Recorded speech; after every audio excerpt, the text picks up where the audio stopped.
Jessup is the biggest moot court competition, which is a competition for the law students when they come together to think about a problem that is relevant for today's world in terms of international law, international relations, international politics. I started Jessup quite a while ago. In 2003, I was a spectator. Then I participated myself for 2 years as a part of the team of the law faculty of the Taras Shevchenko University of Kiev and represented Ukraine in 2005 in Washington. Then I've been coaching for several years, several different teams. And then since last year, I've been judging in the national rounds and the international rounds. And I also teach the moot court course in the Kyiv Mohila Academy. I liked being a participant.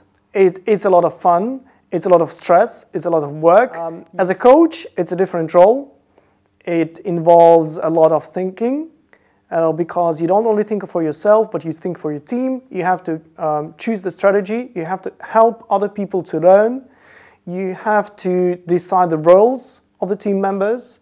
But it's also great fun because you decide what the team does. What's your team event, or do you go today to read the case again, or you go drinking? So you're the boss. As a judge, I now find it the most interesting role for me because you become a part of the international community. There are so many people around the world who think that Jessup is the most exciting thing that they do in their life, and they wait for the whole year to get together again in Washington, D.C., to meet their old friends, to talk to them, to meet the new students, to give them their knowledge, to test them, to share their passion for international law and common understanding between them. So judging is being a part of a community. I pick the judge's role. I would say that this is a great test for you, a professional test. If you manage to do Jessup, that means you will probably be a successful lawyer. If you do successful Jessup competition, that equals an LLM master's degree in international law. Because if you have gone through a Jessup problem, which is a very comprehensive, usually set of questions, you probably know a lot about international law.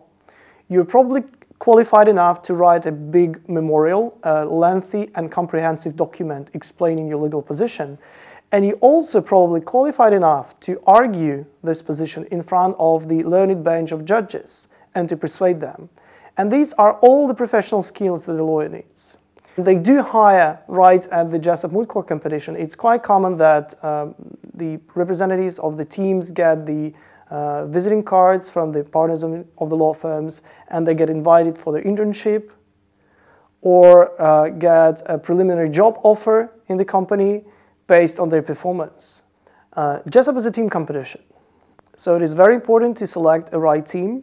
It's also important to have a coach, because that is the person that is going to guide your team throughout all of the problems and complicated things in the competition. The quality of your memorial and later performance directly correlates with the amount of effort that you've put into the competition in your preparation. I've had students which started as early as 18, 19 years, which I believe is a bit early. But then if you're motivated enough and if you're willing to read the books and spend your time on research, then there's no limit. Jessup is first a hard work, but that's the work that pays off directly. So you are learning what your partner in the law firm will require from you at the day one of the start of your job. So instead of feeling helpless the first month of your career, you work hard at Jessup, and then most of the skills that you will need will be there.